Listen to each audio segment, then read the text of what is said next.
A little over 2 years ago, Mercedes-Benz introduced to the world their first fully dedicated battery electric vehicle to the States called the EQS sedan. It basically embodied what we expected an electric S-Class to be. However, with its jelly bean shape that was all about aerodynamics, it definitely wasn't the most attractive vehicle in the Mercedes-Benz lineup. Now, of course, last year, the company is expanding the EQS family with the addition of this. This is the confusingly named EQS SUV, right? Basically an SUV version of the sedan.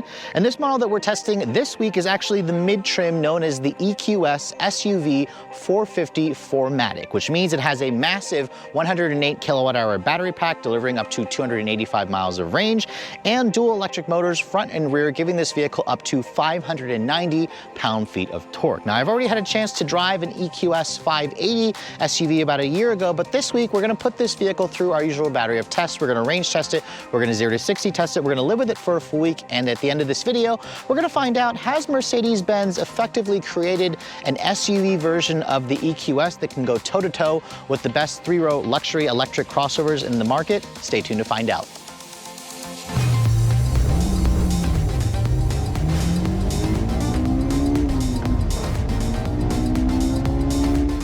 Now, typically this is where I pop the hood and show you guys if this vehicle has a frunk. However, if you've seen my review of the other EQS models or EQE models, you'll know that this frunk or this hood technically does not open for the average consumer. You have to be a Mercedes-Benz technician to access the hood prop, because underneath the hood, you're gonna find a HEPA air filtration system that basically doesn't allow the normal consumer to access this area, and it also means that this vehicle doesn't have a frunk.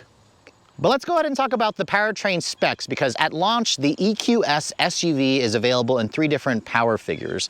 There's the EQS 450 Plus, the EQS 450 4Matic, and of course the EQS 580. This model here is the 4Matic version, which means we have dual electric motors front and rear, giving this vehicle up to 355 horsepower and 590 pound-feet of torque. Now, compared to the rear-wheel drive EQS 450 Plus, this has about 170 more pound-feet of torque, which is significant. They have the same horsepower. It all goes out through a 1-speed reduction gear transmission.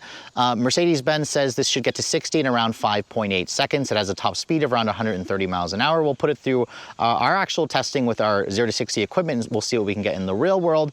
Towing capacity, this is an SUV. It should tow a maximum of 3,500 pounds when you get the optional tow hitch that I believe is from the dealer.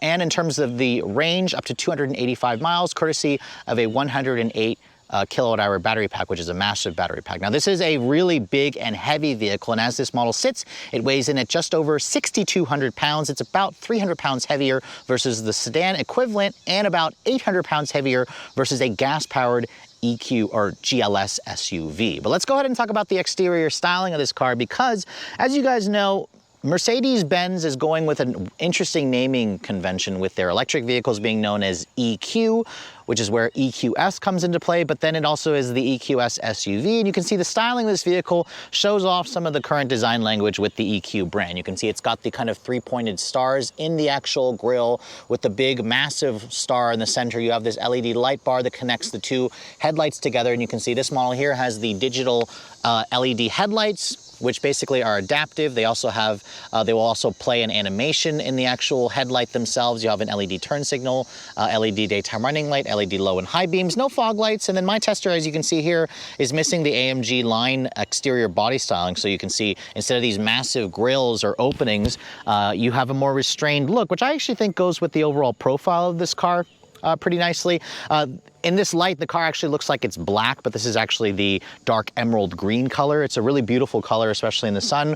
When the light hits it, it makes it look, or it makes the green pop out. But right now, it actually almost looks like a black exterior color. You can see over here, this is where you're gonna see a lot of the, or the LED turn signal, which again, it has a very interesting light signature. And then if you guys are wondering, how do I add washer fluid to this vehicle? Well, that's done via right here. If you open this up, you can see this is where you add the washer fluid, because as you can see, the hood does open, but you can't actually open it if you're a consumer. Only a Mercedes-Benz technician can open it. Now, moving around the side profile, you can see compared to the sedan, this vehicle is about 8 inches taller in height, which is again going to give this vehicle more space on the inside, more of that SUV appearance. and at an overall length of 201 inches long. This is actually around 5 inches shorter than the EQS sedan, and it's also about 4 inches shorter than a GLS class. They ride on the same 126 inch long wheelbase, which is a very long wheelbase. Airmatic air suspension and four-wheel steering is actually going to be standard. You can see the wheels. These are an optional wheel. They're kind of like an aerodynamic design. They're a 21-inch wheel. You can also get a smaller 20-inch wheel if you prefer.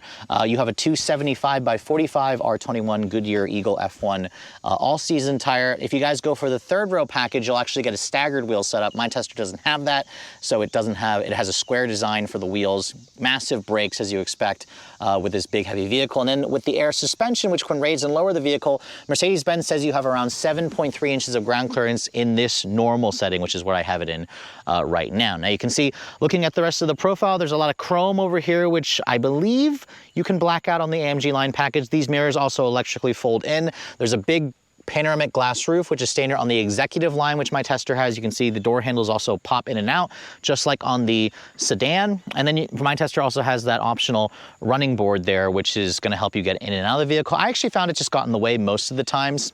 So, see if you actually need it. Looking at the rear of the vehicle, you can see the styling borrows a lot from the sedan. It has that same design for the full LED taillights, but I also, again, appreciate the higher roof line of this vehicle. It looks less like a jelly bean, although I will say it's still not the most attractive looking vehicle, especially in the Mercedes-Benz family. I much prefer the GLS's design. You can see badging here, EQS 450. There's a 4Matic badge to remind people you have all-wheel drive. You can see it's got LED turn signals as well, full LED taillights. And then with the AMG package, you'll get a slightly more aggressive rear bumper design, which this model, again, doesn't have. I like the fact that this car still has a rear wiper. Some manufacturers are removing that. And then when you open up the trunk, you can see the space back here is actually a lot, which doesn't surprise me. This is a big vehicle. Although if you look at the numbers, Mercedes says you have around 31 cubic feet of storage space with the second row seats up. Now, my tester is missing the third row for an extra $1,200. I really think it should have been standard on this car, considering how big it is. If you drop down the second row seats, it'll expand the cargo capacity to just over 74 cubic feet, which is good, although it's not quite as big as what you're going to find from some competitors. You can see there's some storage to the side there. If I lift this up, there's also some underfloor storage. There's space for the mobile charger.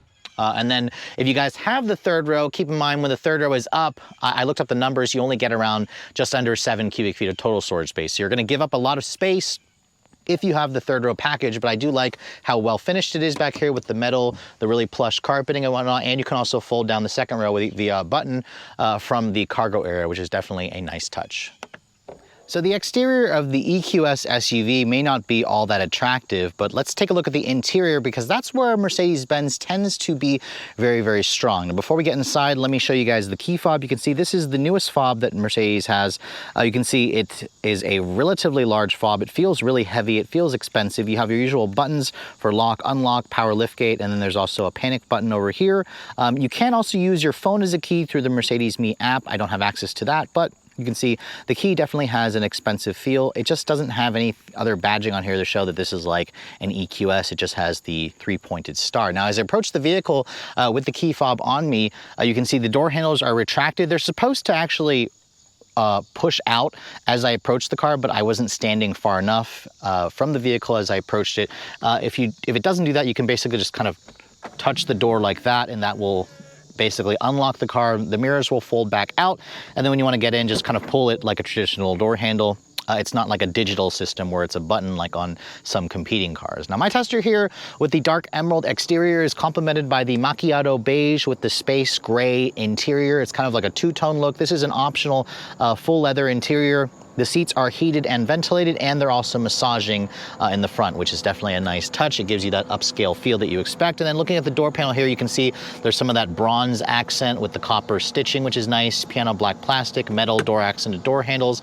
And then you can see the beautiful ambient lighting in this interior, which Mercedes-Benz does a fantastic job with ambient lighting. You have window controls, which are metal accented. They are one touch for all four, which have, again, a high quality feel. I love the open pore gray finished wood. And then the Burmester sound system that's included on the exclusive trim. It sounds good. It has really good highs and lows, and it just makes the cabin feel even more upscale. The seats, I don't know how many ways they adjust. I'm gonna estimate maybe like 18 different ways. The seat controls are over here on the door. You have 3-person memory on the driver and on the passenger side, and I mentioned earlier heated and ventilated seats, which is nice. Down here it is soft touch padded with a nice little storage area. Which again, the interior itself is just all well finished, and it's practically identical to the sedan version of this car. Now getting inside, because it has a height that's 8 inches higher, you feel like you get the sense of that easier step in right away. Sadly, however, this car does not have soft closed doors, which is something that you should be able to get on this car, but it's not available just like on the sedan. So you just have to close it yourself. But thankfully it has a pretty solid sounding thunk. But again, for over $100,000, I expect those kind of touches. Now, to start the vehicle up, the start stop button is right here where you'd expect it to be. Push that, you can see the car comes to life. The ambient lighting also adds to that nice little touch. And then for some reason, the seat didn't come back to my original position, but I had the memory seat set. This is my driving position. The steering wheel also is power, tilt, and telescoping. And then this is the standard interior for tech. For the tech, you have a 12.3-inch LCD cluster over here, and then a 12.8-inch vertical-oriented touchscreen over here with their latest MBUX. If you guys want the hyper screen, which is the 17.7-inch screen here, another 12-inch screen here, which is like 56 inches across, that is not available on the 450 models. You have to step it up to the 580s where it comes standard equipment. Now, looking at the rest of the dashboard, you can see it has the same beautiful soft touch material with the genuine stitching, copper stitching. You have that gray open pore wood, which looks fantastic. I would highly recommend going for this color of wood. Again, if you go for the hyperscreen, this area here will become an actual glass panel. The steering wheel itself has a power tilt and telescoping function, which is nice. You have paddles on the wheel to control the regen braking, the horn. Sounds good. It doesn't sound puny, and it sounds appropriate given the size of the vehicle. I don't like all the piano black here. It kind of just collects fingerprints. This is not, of course, the AMG line package, which would include an AMG sports steering wheel, but I like the way this steering wheel looks and feels. You have touch-sensitive buttons here where you can control the way that looks. That's customizable, or I can go here and basically change the way the gauge looks. You can also put the GPS, use these touch-sensitive buttons to kind of put that there. I personally like the classic look. It just kind of gives me the sense of a car, a traditional car. And then you can see there's another set of touch sensitive buttons here where you can control this. This is also a touchscreen, which again is very intuitive. It works really well. It's quick and it's snappy. MBUX has really been improving their software. And I can also do voice commands, so I can say things like, "Hey Mercedes, turn on driver's seat massage." "Hey Mercedes, turn on driver's seat massage." "I'm switching on the massage on the driver's seat." So usually it works all the time, but for some reason there it just didn't want to work. This is what it looks like with the CarPlay engaged. You can see it's a wireless function. It has over-the-air updates. If I put the vehicle into reverse, which by the way, there's the drive mode selector, or the transmission selector, you can see full 360 camera with a perimeter scan. And again, wonderful graphics. This is what you would basically expect from a vehicle that carries the 3-pointed star badge. You can see I can even scroll around the vehicle like this. This is all fantastic. And you can also see this car has trajectory, which is nice. And it also shows you the rear wheels as they turn. So remember I said it has 4-wheel steering. It shows you the angle in which the car's wheels turn. So that's a really cool software touch, and leave it, of course, to Mercedes-Benz to go all that fancy. Now, in terms of buttons over here, you have your drive mode selector. So you can see there's an off-road mode, there's an eco, comfort, sport, and individual.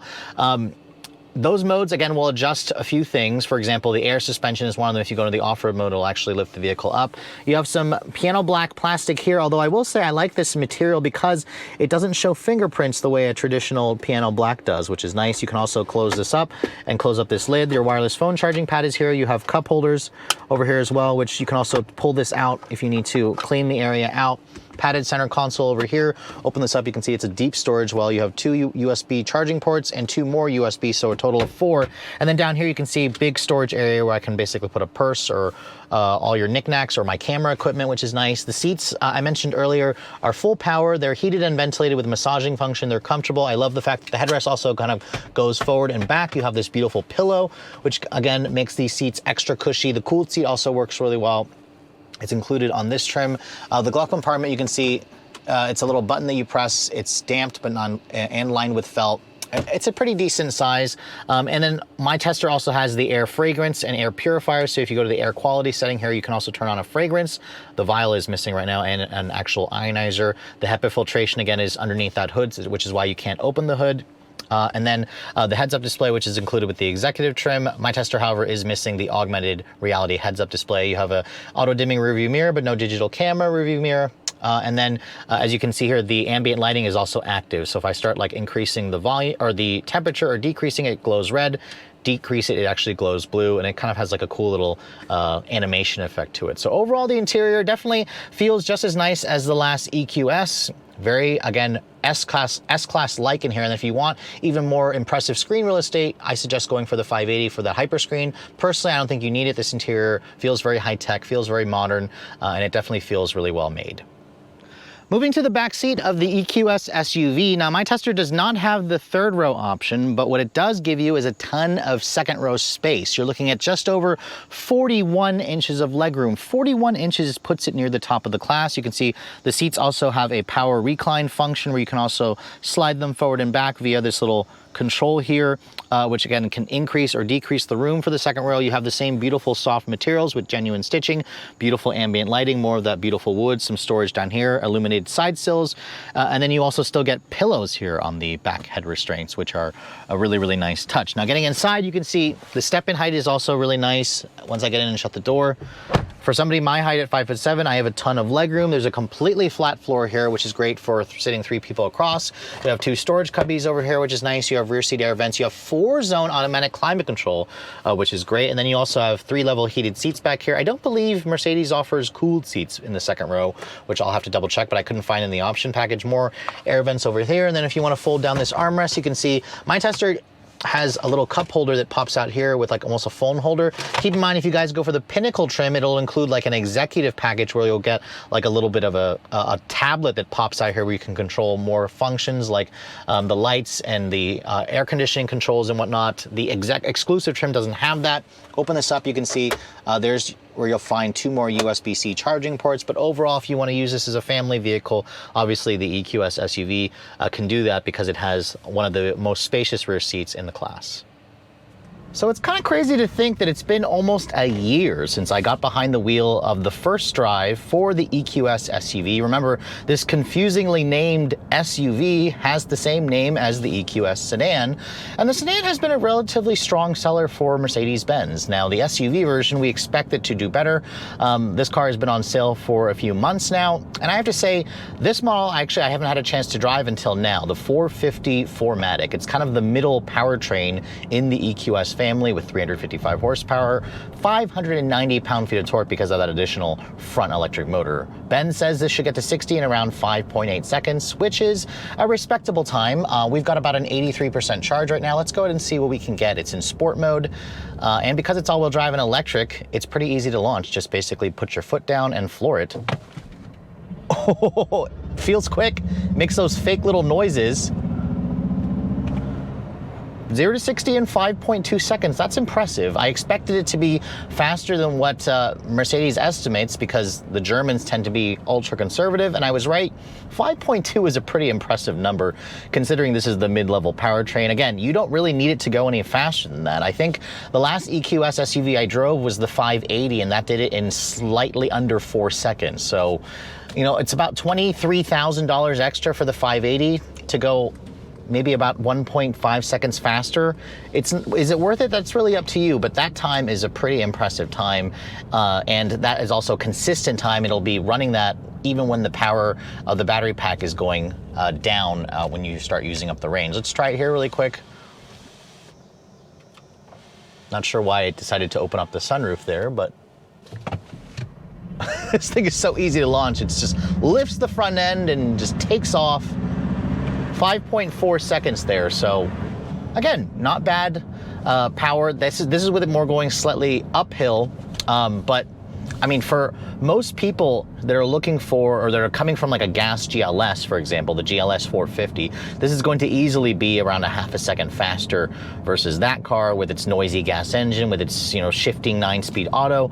So there's just something about an electric powertrain that adds to that luxury feel, which is why so many people who try an electric vehicle for the first time and go to this and they're just kind of instantly hooked because it just makes more sense. Now, the GLS is already a big vehicle, and that weighs like 5,400 pounds. The EQS, however, this is even heavier at 6,200 pounds. It is actually a slightly shorter vehicle at 201 inches long.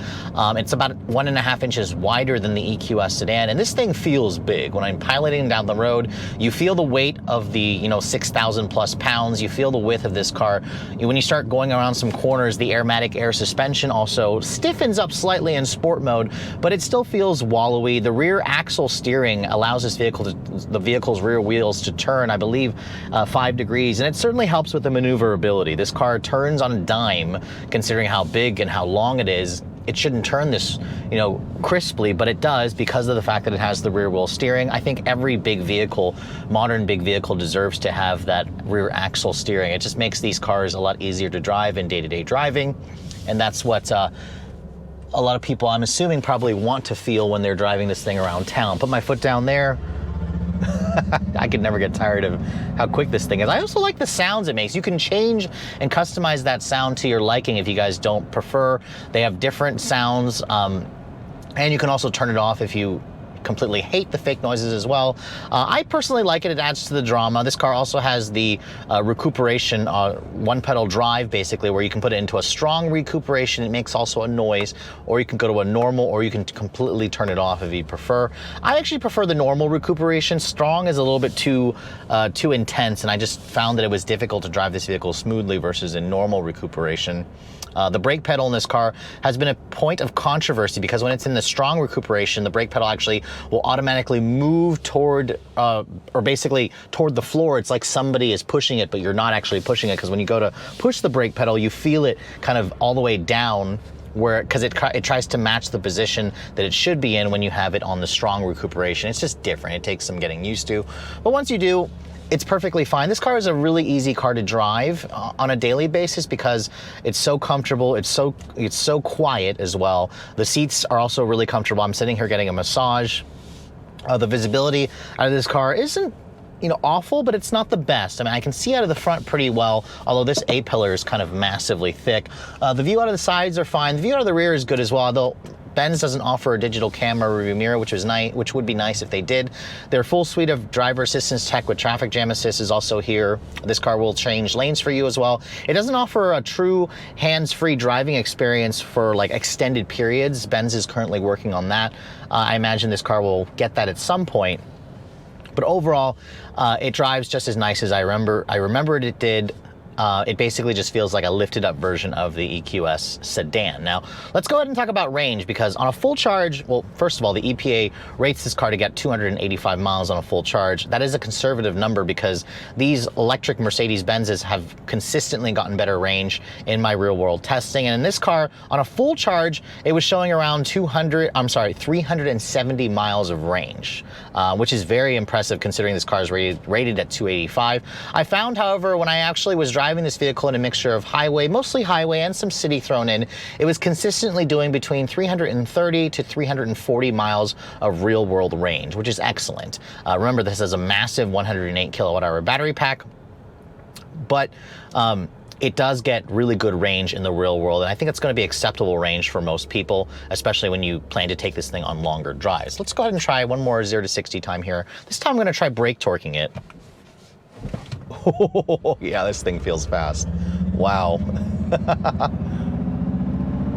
5.27 there. So again, very consistent times for 0 to 60 performance. And Benz hasn't even announced if they're going to do an AMG version. I mean, there is an AMG version of the EQS sedan, but the SUV doesn't have an AMG version, at least for now. I wouldn't be surprised to see it show up at some point, possibly for 2024. Benz likes to do that. They like to show off their faster versions later on in the model year. So overall, the real world range is excellent. The performance is also surprising, given the fact that this is the mid-level trim. There's an even faster version if you guys want more power. It's comfortable, it's smooth, it's quiet, it's refined, it feels like a Mercedes in here. There's not a squeak and rattle anywhere. The ambient lighting, as you can see, is beautiful in here as well. You cannot get the hyper screen on the 450. You have to step up to the 580, which will be standard with the 56-inch hyper screen. This setup, however, here, I think looks fine. The hyper screen is just more of a gimmick. You have a 13-inch screen here that has wireless CarPlay and Android Auto. It all works very nicely. The voice commands also work really nicely. And this vehicle will eventually be able to charge on the Tesla charging network, because Mercedes is adapting the NAC connector at some point, most likely by 2025. And then Benz is also working on their own charging network as well. So overall, compared to the sedan, I much prefer, I think, the SUV, although I haven't had a chance to spend some extended time in the AMG version of the sedan, which I imagine will come to the SUV as well. But really, what was charming about the EQS SUV was the fact this was one of the early electric SUVs that came with a third row seat. Now, of course, we've got the EV9 coming. We've got the Volvo EX90 coming with a third row. You can still get the Rivian R1S and a Tesla Model X or a Y with a third row, although the Ys is kind of useless. So there are going to be more and more choices if you guys want an electric SUV with 3 rows of seating. I'm just not entirely sure the EQS SUV would be my personal first choice. I still don't love the way this car looks, but at least it's quick. It feels really well made. It feels luxurious, and it also gets excellent real world range. And those are obviously all reasons for you to choose this car if you're looking for an electric SUV and you also happen to want a Mercedes-Benz. So after spending a full week with the 2023 EQS SUV, man, that is quite a mouthful of a strange name. I have to say, this vehicle, even though on paper and when you look at it in terms of the design, it doesn't really attract that much positivity for me. I don't love the way this car looks. I think Mercedes-Benz could have done a better job with the design. However, if you can get past the jelly bean shape, which I will say isn't as bad as the sedan, this vehicle is a really attractive electric SUV. It drives incredibly well. It's really smooth riding. It has a great power from the dual electric motors. 0 to 60 in the low 5-second range is nice. But what really surprised me is the range, because in the real world, this beat the EPA's range figures by as much as 50 miles in my testing, which is pretty good. The 320 to 340 miles of real world range that I was getting puts it right in line, of course, with the Tesla Model X, the Rivian R1S, and then, of course, the Volvo EX90 in the Kia EV9 should offer similar range, although I think the Kia is actually going to come in and offer a little bit less range. But I love the fact that Mercedes-Benz is essentially offering more range in the real world versus what the actual EPA is stating. The interior of this vehicle also is really well done. It has plenty of space in the second row. The third row, obviously this model doesn't have it, but if you guys want to get a version with the third row, it's going to be reserved primarily for kids. It's going to hamper your cargo area, which I think is that is probably where Mercedes kind of missed the mark, because considering how big this car is, it should have had a third row that could comfortably seat average size adults, and really that model, or this version here, is only going to be good for small children. The second row, however, does have plenty of space along with the front seats, which are comfortable. There's great tech in this car. I actually don't think that getting the hyper screen is worth it. The standard screen here, which is nearly 13 inches, works perfectly. And I found that the software also works really nice as well. In terms of the pricing of this vehicle, if you are looking to get your hands on an EQS SUV, you'll be surprised to know that this car starts at the same price as a sedan at around $104,400 for the base version with rear-wheel drive. If you guys want all-wheel drive, it'll cost you about $3,000 extra, about $107,400. That's plus destination. My tester here is actually pretty light on the options that it has, from the optional wheels to the upgraded interior to the executive or exclusive trim, which is right $3,000 extra. This model here, as tested with destination, is just over $117,000. And I know nearly 120 grand is not a cheap proposition. This car is actually a lot more expensive versus vehicles like the upcoming Volvo EX90, the Kia EV9, which we don't have pricing on just yet. Even the Rivian R1S and Tesla Model X is about $20,000 cheaper. Now, keep in mind the Tesla used to be over $100,000, but Tesla, just as of this video in September 2023, Tesla reduced the pricing of the Model X again to an all-time low of just under $80,000, which makes the Tesla super appealing. But for those of you who want a Mercedes-Benz, there simply is no substitute. And I will say that there are aspects of this vehicle that look and feel much more expensive. It feels like, again, a German tank, which is what some of you are looking for when you are considering a Mercedes-Benz, so kind of keep that in mind. Also keep in mind, if you guys want the 580 version, that's going to cost you around $127,000 minimum. Fully loaded versions of this car can be around 130 to 140 grand, which is, again, still a lot of money, but it is a Mercedes-Benz, so if that means something to you, then I do suggest taking a look at one of these, because it is definitely worth a look, especially if you also are taking a look at the sedan version. The SUV is just the more practical option for you. But with all that said, hope you guys have enjoyed my full overview on the brand new 2023 Mercedes-Benz EQS SUV. If you're also looking to see the latest cars I'm testing, be sure to follow me on Instagram at redline_reviews, like us on Facebook, and as always, guys, please keep subscribing to the Redline Reviews YouTube channel for all the latest reviews. Thank you so much for watching. I'll catch you all in the next video.